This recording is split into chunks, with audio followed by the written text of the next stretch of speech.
ರಾಯರನ್ನ ನಂಬಿ ನಾವೆಲ್ಲರೂ ರಾಯಲಾಗಿರೋ ಅರ್ಥ ಆಯ್ತಲ್ವಾ? ರಾಯರನ್ನ ನಂಬ್ತಿರಲ್ವಾ? ರಾಯರು ಇದ್ದಾರೆ ಅಂತ ನಂಬ್ತಿರಲ್ವಾ? ರಾಯರು ಇರುವುದರಿಂದಲೇ ಇವತ್ತು ಎಲ್ಲರಿಗೂ ಪವಾಡ ಆಗ್ತಾ ಇದೆ. ಜೀವಂತವಾಗಿ ಗುರು ರಾಘವೇಂದ್ರ ಸ್ವಾಮಿಯವರು ಬೃಂದಾವನದಲ್ಲಿ ನಿಲ್ಲಿದ್ದಾರೆ. ಅದಕ್ಕೆ ನಿಮ್ಮೆಲ್ಲರಿಗೂ ಒಳ್ಳೇದಾಗಲಿ. ಇವತ್ತು ನಿಮಗೂ ಒಳ್ಳೇದಾಗಲಿ, ನಿಮ್ಮ ಊರಲ್ಲಿರ್ತಕ್ಕಂಥ ನಿಮ್ಮ ಅಣ್ಣ ತಮ್ಮಂದಿರು, ನಿಮ್ಮ ಸ್ನೇಹಿತರಿಗೂ ಎಲ್ಲರಿಗೂ ಒಳ್ಳೇದಾಗಲಿ. ಅರ್ಥ ಇಲ್ಲ, ಇಲ್ಲಿ 4 ಜನಕ್ಕೆ ಒಳ್ಳೇದಾಗಲಿ ಅಂತ ನಾವು ಬಯಸೋಣ. 4 ಜನಕ್ಕೆ ಒಳ್ಳೇದಾಗಲಿ ಅಂತ ನಾವು ಬಯಸಿದರೆ ಭಗವಂತ ನಮ್ಮನ್ನು ಮೆಚ್ತಾರೆ. ಹೌದಲ್ವಾ? ನಾನು ಯಾರಿಗೂ ಕೇಳಿಲ್ಲ ಗುರು ಅಂತ ಕರೀರಿ, ಸ್ವಾಮಿ ಅಂತ ಕರೀರಿ, ಯಾರಿಗೂ ಹೇಳಿಲ್ಲ. ಯಾಕಂದರೆ ನಾನು ಗುರುನೂ ಅಲ್ಲ ಸ್ವಾಮಿನೂ ಅಲ್ಲ, ನೀವೇ ಕರೀತಾ ಇದ್ದೀರಾ. ಹೌದಲ್ವಾ? ಇವತ್ತು ಪವಾಡ ಪವಾಡ ಪವಾಡ, ಇದು ಸಾಧ್ಯವೇ ಇಲ್ಲ ಇಷ್ಟು ಪವಾಡ ಆಗೋದಕ್ಕೆ. 13,000 to 14,000 ಜನ, ಹತ್ರ 14,000 ಜನಕ್ಕಾಯ್ತು. ಪವಾಡ ಹೇಗಾಗ್ತಾ ಇದೆ? ಅದು ರಾಯರಿಂದ ಆಗ್ತದೆ. ರಾಯರು ಮಂತ್ರಾಲಯದಲ್ಲೂ ಇದ್ದಾರೆ, ನಿಮ್ಮ ಮನದಲ್ಲೂ ಇದ್ದಾರೆ, ಮನದಲ್ಲೂ ಇದ್ದಾರೆ, ನಿಮ್ಮ ಮನೆಯಲ್ಲೂ ಇದ್ದಾರೆ. ರಾಯರು ಇದ್ದಾರೆ ಅಂತ ಒಂದು ಹೆಜ್ಜೆ ಮುಂದೆ ಹಾಕಿ ನಿಮ್ಮ ಕಷ್ಟಗಳೆಲ್ಲ ದೂರ ಆಗುತ್ತೆ. ಅರ್ಥ ಆಯ್ತಲ್ವ?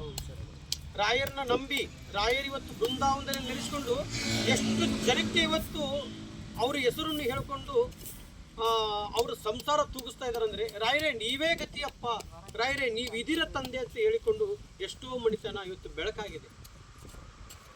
ಅವ್ರ ಹತ್ರ ಹೋದ್ರೆ ಏನು ಕೇಳ್ತಾರೆ ರಾಯರು? ಹಣ ಆಸ್ತಿ ಅಂತಸ್ತು ಕೇಳಲ್ಲ. ಅವ್ರು ಕೇಳೋದು ಒಂದೇ, ಭಕ್ತಿ ಮಾತ್ರ ಕೇಳ್ತಾರೆ.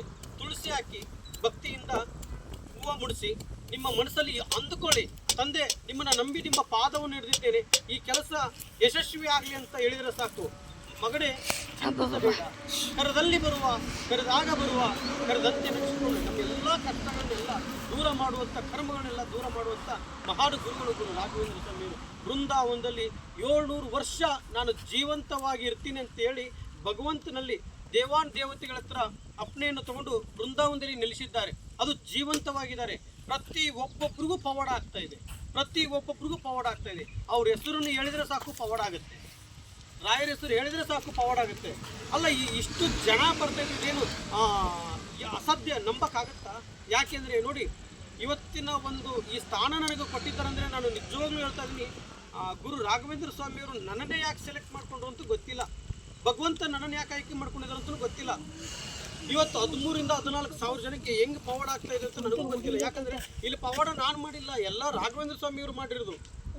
ನಾನು ಒಂದೇ ಒಂದು ಮಾತು ಹೇಳಿದು, ರಾಯರು ಇದ್ದಾರೆ ಬನ್ನಿ ಅಂತ ಕರ್ಕೊಂಡು ಹೋಗ್ತಾ ಇದ್ದೀನಿ ನಿಮ್ಮನ್ನೆಲ್ಲ. ರಾಯರು ಇವತ್ತು ಬೇರೆ ಬೇರೆ ಕಂಟ್ರಿಯಲ್ಲೂ ಕೂಡ ರಾಯರ ಫೋಟೋ ಇಟ್ಕೊಂಡು ಪೂಜೆ ಮಾಡ್ತಾ ಇದ್ದಾರೆ. ಆಸ್ಟ್ರೇಲಿಯಾದಲ್ಲಿ ಇಟ್ಕೊಂಡು ಪೂಜೆ ಮಾಡ್ತಾ ಇದ್ದಾರೆ, ಅಮೇರಿಕಾದಲ್ಲಿ ಇಟ್ಕೊಂಡು ಪೂಜೆ ಮಾಡ್ತಾ ಇದ್ದಾರೆ, ಬೇರೆ ಬೇರೆ ಕಂಟ್ರಿಯಲ್ಲಿ. ಯಾಕೆಂದರೆ ನಿಮ್ಮೆಲ್ಲರ ತಂದೆ ಗುರು ರಾಘವೇಂದ್ರ ಸ್ವಾಮಿಯವರು. ಹೌದಲ್ವೇ? ರಾಯರಿಗೆ ಕೃಷ್ಣ ಅಂದರೆ ತುಂಬ ಇಷ್ಟ. ರಾಧೆ ಕೃಷ್ಣನ ಫೋಟೋ ಇಟ್ಕೊಂಡು ನಿಮ್ಮ ಮನೇಲಿ ಪೂಜೆ ಮಾಡಿ, ನಿಮ್ಗೆ ಇನ್ನೂ ಹೆಚ್ಚಿನ ರೀತಿಗೆ ನಿಮ್ಮ ಅನುಗ್ರಹ ಆಗುತ್ತೆ. ಯಾಕಂದರೆ ಕೃಷ್ಣನಿಗೆ ನೋಡಿ, ರಾಯರಿಗೆ ಕೃಷ್ಣ ಅಂದರೆ ಇಷ್ಟ, ಕೃಷ್ಣನಿಗೆ ರಾಧೆ ಅಂದರೆ ಇಷ್ಟ. ನಿಮ್ಮೆಲ್ಲರ ಕಷ್ಟಗಳನ್ನು ಕಳೆಯೋಕ್ಕೋಸ್ಕರ ಗುರು ರಾಘವೇಂದ್ರ ಸ್ವಾಮಿಯವರು ಬಂದಿದ್ದಾರೆ. ನಿಮ್ಮ ಪಾಪ ಕರ್ಮವನ್ನು ಕಳೆಯೋದಕ್ಕೋಸ್ಕರ ಇವತ್ತು ಲೋಕವನ್ನು ಸುತ್ತಾಡ್ತಾ ಇದ್ದೀನಿ. ಇದೆಲ್ಲ ನಾನು ಪಾದಯಾತ್ರೆ ಮಾಡ್ತಾ ಇದ್ದರೆ ನಿಮಗೋಸ್ಕರ. ಯಾರಿಗೆ ಮದುವೆ ಆಗಿಲ್ವೋ ಇವ್ರಿಗೆ ಮದುವೆ ಆಗಲಿ, ಯಾರಿಗೆ ಮಕ್ಕಳಾಗಿಲ್ವೋ ಅವ್ರಿಗೆ ಮಕ್ಕಳಾಗಲಿ, ಯಾರು ಅನಾರೋಗ್ಯದಿಂದ ಬಳಕ್ತಾ ಇದ್ದಾರೋ ಅವರೆಲ್ಲರಿಗೂ ಗುಣಮುಖವಾಗಲಿ, ಯಾರು ಕೋರ್ಟ್ ವಿಚಾರದಲ್ಲಿದ್ದಾರೋ, ಯಾರು ಯಾವುದೋ ಒಂದು ವಿಚಾರದಲ್ಲಿ ಹಲವಾರು ವಿಚಾರಗಳನ್ನು ಇಟ್ಕೊಂಡು ನನ್ನ ಹತ್ರ ಬರ್ತಾರೆ, ಅದು ಎಲ್ಲದಕ್ಕೂ ಮುಕ್ತಿ ಆಗಲಿ ಅಂತ ಹೇಳಿ ಇವತ್ತು ಲೋಕ ಕಲ್ಯಾಣಕ್ಕೋಸ್ಕರ ಪಾದಯಾತ್ರೆ ಮಾಡ್ತಾ ಇದ್ದೀನಿ. ಇವತ್ತು ಬರಿಗಾಲಲ್ಲಿ ಉಡುಪಿ ಮಠದಿಂದ ಸುಮಾರು 5,563 ಕಿಲೋಮೀಟರ್ ನಾನು ಸಂಚಾರ ಇಟ್ಕೊಂಡಿದ್ದೀನಿ, ಪಾದಯಾತ್ರೆ. ನೋಡ್ತಾ ಇದ್ದೀರಾ, ಇವತ್ತಿಗೂ ನನ್ನ ಕಾಲು ಏನೂ ಆಗಿಲ್ಲ. ಯಾಕಂದರೆ ಇದು ನೀವು 2 ಕಿಲೋಮೀಟ್ರ್ 3 ಕಿಲೋಮೀಟ್ರ್ ಇಲ್ಲಿ ನಡೆದು ನೋಡಿ, ನಿಮಗೆ ಆಗುತ್ತೆ, ನಡೆಯೋಕ್ಕೆ ಆಗಲ್ಲ, ಬೆಂಕಿಯಲ್ಲಿ ಕಾಲಿಟ್ಟಂಗೆ ಆಗುತ್ತೆ.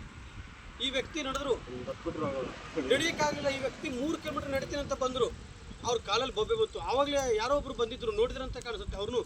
ಅವರು 6 ಕಿಲೋಮೀಟರ್ ಎಷ್ಟು ನಡೆದ್ರು ನನ್ನ ಜೊತೆ, ಕಾಲಲ್ಲಿ ಬೊಬ್ಬೆ ಬಂದು ಹೋಗ್ಬಿಡುತ್ತೆ ಅವ್ರಿಗೆ. ಅವಾಗಲೇ ಬಂದು ತೋರಿಸಿದ್ರಲ್ಲ.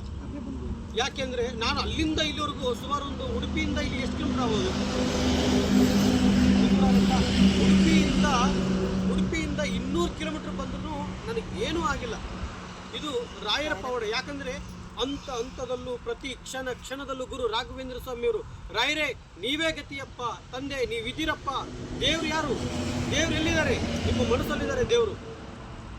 ಈ ವ್ಯಕ್ತಿ ನನಗೇನಾದರೂ ಸಹಾಯ ಮಾಡಿದಂದರೆ ಇವನು ದೇವ್ರು ಬಂದಾಗ ಬನ್ನಿ ಅಂತ ಹೇಳ್ತೀನಲ್ವ ನಾನು. ಇವನಲ್ಲಿ ನಾನು ನೋಡ್ತೀನಿ ದೇವರು. ನೀವೇ ದೇವರುಗಳು ಇಲ್ಲಿ. ನೀವೇ ದೇವರು. ಒಂದು 4 ಜನಕ್ಕೆ ಒಳ್ಳೇದು ಮಾಡಿದರೆ ಸಾಕು, ಭಗವಂತನಿಗೆ ಇನ್ನೂ ಖುಷಿ ಆಗುತ್ತೆ.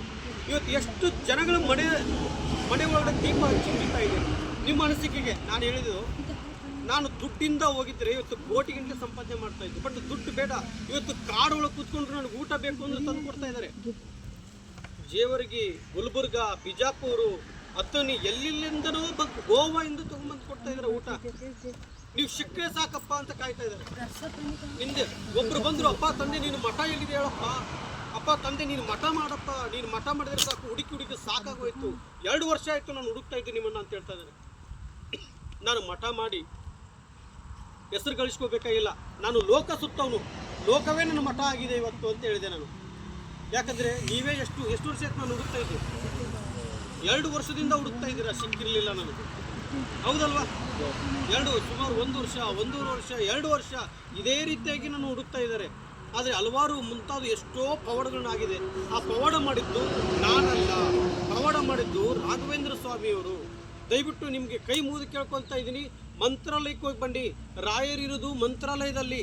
ಎಲ್ಲಿ ರಾಯರ ಮಠ ಇರುತ್ತೋ ಅಲ್ಲಿ ರಾಯರಿದ್ದಾರೆ. ರಾಯರ ಫೋಟೋ ಇಟ್ಕೊಂಡು ನೀವು ಮನೇಲಿ ಪೂಜೆ ಮಾಡಿದ್ರೆ ರಾಯರು ನಿಮ್ಮ ಮನೆಗೆ ಬರ್ತಾರೆ. ಮಗನಾಗಿ ರಾಯರು ಬರ್ತಾರೆ, ಸ್ನೇಹಿತನಾಗಿ ಬರ್ತಾರೆ. ಅವ್ರು ನೀವು ಯಾವ ಮುಖಾಂತರಲ್ಲಿ ಕರೆದ್ರು ರಾಯರು ನಿಮ್ಮ ಒಟ್ಟಿಗೆ ಇರ್ತಾರೆ. ತಂದೆ ನೀವೇ ಗತಿಯಪ್ಪ, ತಂದೆ ನೀವು ಬಾ ಅಂತ ಹೇಳಿದ್ರೆ ಮನೆಯಲ್ಲಿ ಬಲವಾಗಿ ಆಣೆಯಾಗಿರುತ್ತಾರೆ.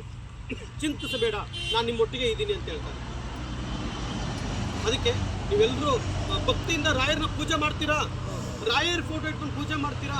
ಹಲವಾರು ಎಷ್ಟೋ ಜನಗಳು ನನಗೆ ಅಣ್ಣ ತಮ್ಮಂದಿರು, ಅಕ್ಕ ತಂಗಿಂದಿರು ಹೇಳಿದ್ದಾರೆ, ರಾಯರೇ ನನಗೆ ಗೊತ್ತಿರಲಿಲ್ಲ. ಮಹಾರಾಷ್ಟ್ರ MP ಕಡೆ ಹೋದಾಗ ಅಲ್ಲೆಲ್ಲ ಹೋದವರು ಅಲ್ಲಿಂದ ಹುಡುಕಿ ಬಂದು ವಾರಾನುಗಟ್ಟಲೆ ಕಾಲಿದ್ದಾರೆ ನಾನು ಹುಡುಕಕ್ಕೆ ಮಂತ್ರಾಲಯದಲ್ಲಿ. ಎಲ್ಲಿ MP ಇಂದ ಬಂದವ್ರೆ. ಅದಕ್ಕೆ ಯಾಕಂದರೆ ಎಲ್ಲಿ ನಡ್ಕೊಂಡು ಹೋಗಿದ್ದೀನಿ ಅಲ್ಲೆಲ್ಲ ಸುಮಾರು ಪವಾಡಗಳಾಗಿದೆ. ನಾನು ನಡ್ಕೊಂಡು ಹೋಗಿದ್ದೀನಿ ಅಂತ ಹೇಳ್ತಾ ಇಲ್ಲ, ರಾಯರ ಬೆತ್ತವನ್ನು ತಗೊಂಡು ಹೋಗಿದ್ದಕ್ಕೆ ಇವತ್ತು ಸುಮಾರು ಹಲವಾರು ಕಡೆ ಪವಾಡಾಗಿದೆ. ಎಂತಿಂಥ ಕಾಯಿಲೆಗಳೆಲ್ಲ ಕಮ್ಮಿ ಆಗಿದೆ. ಕ್ಯಾನ್ಸರು, ಬ್ರೈನ್ ಟ್ಯೂಮರು ಮುಂತಾದ ಹಲವಾರು ಕಾಯಿಲೆಗಳೆಲ್ಲ ರಾಯರ ಹೆಸರನ್ನು ಹೇಳ್ಕೊಂಡ್ರೆ ಸಾಕು, ಆ ಕಾಯಿಲೆ ನಮ್ಮಿಂದ ದೂರ ಹೋಗಿಬಿಡುತ್ತೆ.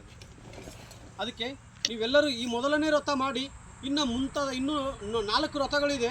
ಆ 4 ವ್ರತನೂ ನಿಮ್ಮ ಡೇಟ್ ಆಫ್ ಬರ್ತ್ ಮುಖಾಂತರ ಚೆಕ್ ಮಾಡಿಕೊಂಡು ಎಷ್ಟು ದೀಪಗಳು ಬರುತ್ತೆ ಅಂತ ನಾನು ತಿಳಿಸ್ಕೊಡ್ತೀನಿ.